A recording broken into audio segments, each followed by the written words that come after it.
So a study of electoral data across European nations has found that centre-left parties don't win votes when they adopt right-wing policies.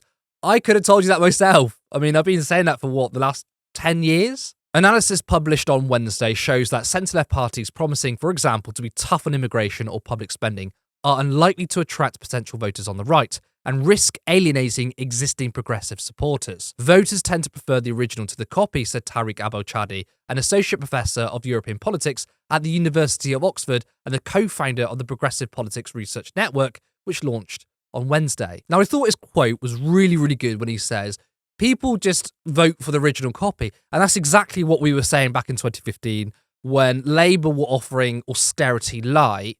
Well, people are like, we're going to vote for the actual thing. So when a political party has control of the narrative, so David Cameron had control of the economy, had control of austerity, and then you got Labour coming and saying, okay, we'll do austerity too, just not quite as bad, then people are going to trust the party that came up with the narrative in the first place. Now, a report on the 2015 election loss showed that left-wing policies were actually seen as favourable, and it wasn't the reason why they lost. So it was the left-wing policies that people thought that was the best thing about Ed Miliband's Labour. Now, why did they lose? Well, let's be honest, Ed Miliband was a weak leader. He wasn't very good at political messaging. He wasn't seen as strong. And when you have an election that is absent of ideas and policies, then rhetoric, charisma, those sorts of things come to the forefront.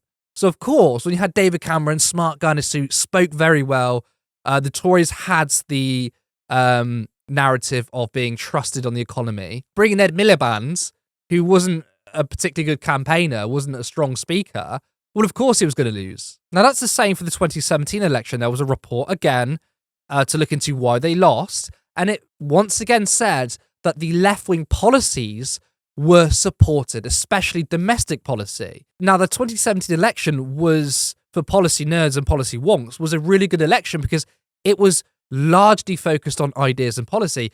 You'll remember the manifesto leaked, and I tell you what, the manifesto leaking was one of the best things that could happen to the Labour Party in that election. I don't think Jeremy Corbyn would have done anywhere near as good had the manifesto not leaked, because when it came out, the media were obviously massively focusing on it, you know, good or bad, whatever. It meant that people were talking about the policies, and it was an election that was heavily influenced by policy, even on the ground. I mean, there were people, young people, who were talking about the policies, not necessarily about the broad rhetoric or the leaders so much. We know when there's an election loss from Labour, it's not necessarily the left-wing policies that put people off. Now, Labour today are doing well because that's due to Tory collapse. You know, Labour's poll lead didn't increase or suddenly increase because Labour adopted right-wing policies.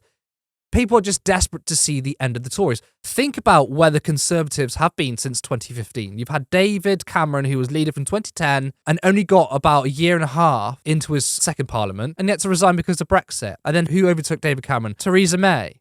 Theresa May called an election, lost a majority, and then she resigned. And then who came after that? Boris Johnson. Boris Johnson lasted under 2 years and had to resign because of scandals and controversy. And then Liz Truss took over, and she crashed the economy by trying to implement unfunded tax cuts for the rich, completely wiped out the polling for the Tories, and she just pissed off. And she was Prime Minister for just a few months, and Liz Truss wasn't voted in by the public. Now we have Rishi Sunak. So if you look back at the last 10 years of the Conservative Party, they're completely incompetent. They are in crisis mode. So, of course, any other political party is going to look viable. And obviously Labour, that have tried not to talk too much about policy, people are just going to flock to them. It's not because Labour are suddenly now tough on immigration, talking up austerity, talking about stopping the votes. That is not it. Now let's go back to 1997. Contrary to popular belief, the media, Blairites will tell you, Tony Blair won because he went to the right. Not true. Tony Blair won, not because the Labour's right with shift, but essentially similar to what we're seeing today. The Tories had collapsed in 1997. Any Labour leader would have won.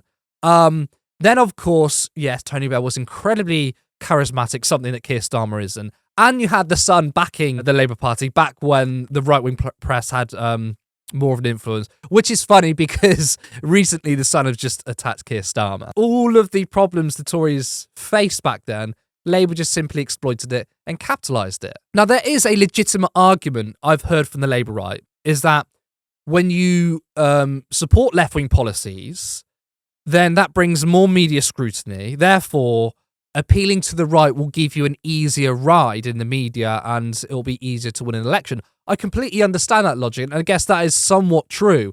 If you support most of the policies of the government, don't try to stray away too much, then you will find less media scrutiny, especially when the policies are very pro-establishment, right? Of course, Jeremy Corbyn was attacked, not because of him as a person, because of the policies and the principles he had. We understand that, right? But that, to me, is only part of an election strategy. I think if you look at where we are today with the Tories polling at just over 20%, Labour 45, 50%, they can sprinkle in some pretty popular left-wing policies in there, and I don't think they would lose support. I also think it's incredibly cowardly to say, we want to support left-wing policies, but we're going to support right-wing policies because we're scared of the media. And in 2017, Corbyn showed that a left-wing manifesto was popular. I mean, I hate to dredge up old arguments because I've done it so many times, but there was success there without Jeremy trying to capitulate.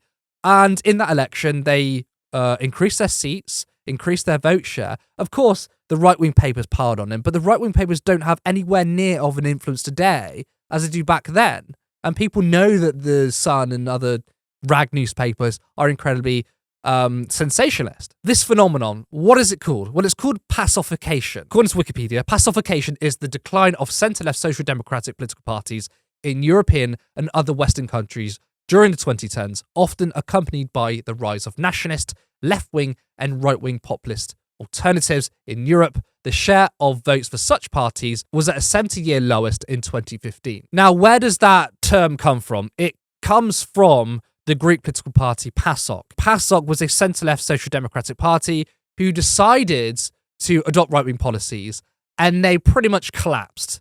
So they went from 43.9% in 2009 to 13.2% in May 2012, then down to 12.3% in June that same year, and by 2015, they were polling at 4.7%. So in just 6 years, they went from a party of government at 44% to 4.7%. Now, this was, of course, due to the handling of the debt crisis, but it was also the implementation of austerity. Of course, people don't want austerity no matter what political party is coming from, but especially from a so-called centre-left social democratic party. But it was that collapse in the centre-left party that saw the rise of the radical left, and Syriza, who went on an anti-austerity ticket, simply sailed to power. Now, the problem with Syriza is, because of the power of the European Union, they were forced to implement austerity too. So it's not looking good for Greece. But that was essentially the left-wing analysis of centre-left social democratic parties when they moved to the right. Do it at your own risk, because we've seen in Greece the Social Democratic Party pretty much collapsing into irrelevance. Now, this is such a 2015 take. It feels kind of strange that I'm making it again. I made these back when Labour lost under Ed Miliband, which is fucking 9 years ago. But I guess it's still relevant today. Fiscal orthodoxy, cutting taxes, capping spending, limiting public debt worked for social democratic parties such as Tony Blair's New Labour and Gerhard Schröder's SPD in Germany. But that was a period of relative stability and growth, he said. Now, I think that paragraph is incredibly significant. If we look back to 1997, the state of the country was far different. We were enjoying high growth, the economy was doing pretty well, and the collapse of the Tory party made it easy for Labour to win. But today we're in a completely different situation.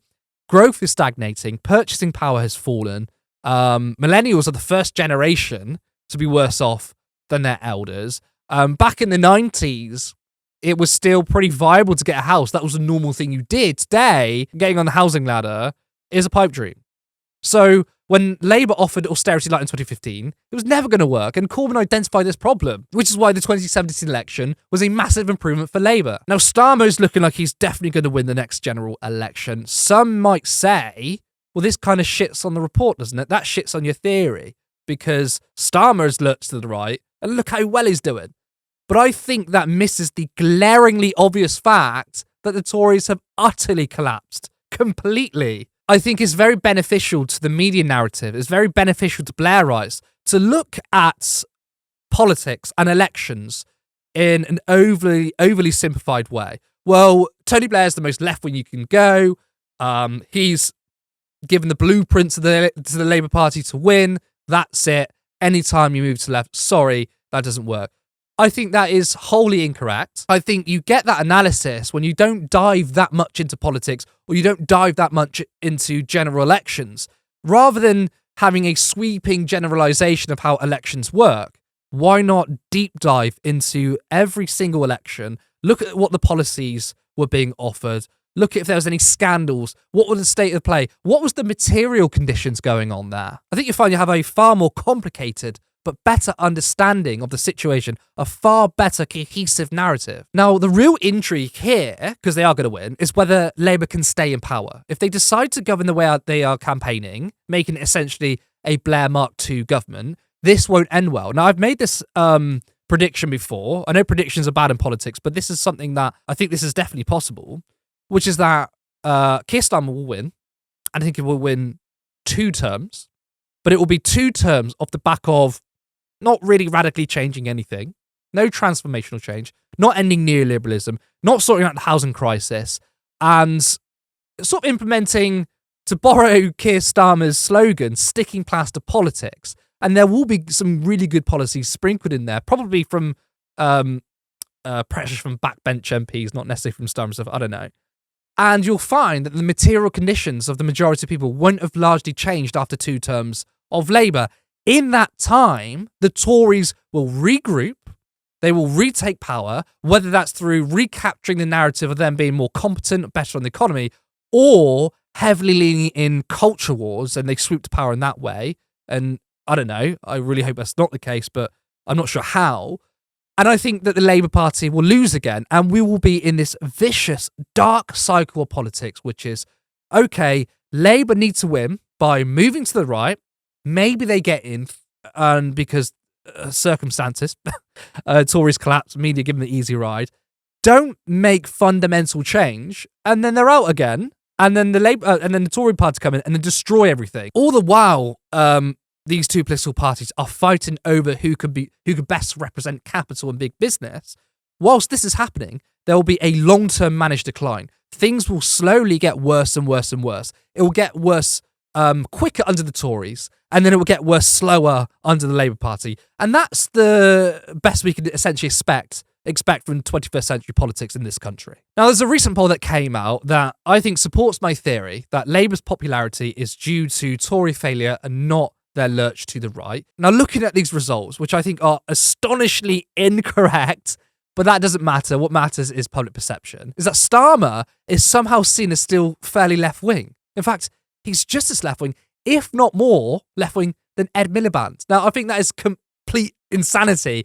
Starmer is nowhere near as left-wing as that. But what it shows is the voters and the people think he is just as left-wing, if not more left-wing than Ed Miliband, yet his support hasn't decreased, and Labour are still riding high in the polls. I think that's really telling that it's not as simple as the media make it out to be. People don't think in left-wing and right-wing. They think in their material circumstances. They think the state. They look at the state of politics today, the state of the economy, the world around them, and respond to that way. And they, of course, look at the government of the day and whether they're doing well or not. These are the things are what decide elections, rather than simply this bullshit, on the face, surface level, simplistic narrative that, oh, Labour just needs to be like Blair and then they'll win, and that is it. End of discussion. Now, elsewhere in the report, it shows that when centre-left parties try to adopt right-wing policies such as tough on immigration, that doesn't actually pull any right-leaning votes. Instead, it just pisses off their base. So you might not be able to win an election without swing voters, right? But you won't be able to exist as a political party without your base. So in order to win, you need to keep your base and expand on that, right? So that, yes, means compromise. But you cannot succeed as a party or continue to exist if you piss off your current base. Now, being really right-wing on immigration, saying you're also going to stop the boats. I mean, Jess Phillips literally said on TV that Labour will stop the boats. You are pissing off your base. And when you lose your base, you could potentially end up like PASOK. Look, most people at the end of the day respond to their material circumstances. So when it's poor or just the working class who are feeling the pinch, that isn't always enough to sway an election, unfortunately. Often you may need middle class voters too. Now, when middle class income voters start feeling it as well, you know there will be a shift in politics. Liz Truss and the Tories broke the cardinal sin of messing with people's mortgages. So right now, you have everyone from the lowest income to the middle who are now responding to their material needs and realise the Tories aren't helping. To me, this is a warning to Keir Starmer that if he wants to govern the way he campaigns, and I suspect he will, then he and Labour will pay the price. Or he could actually make fundamental change as Prime Minister. But I very much doubt he will.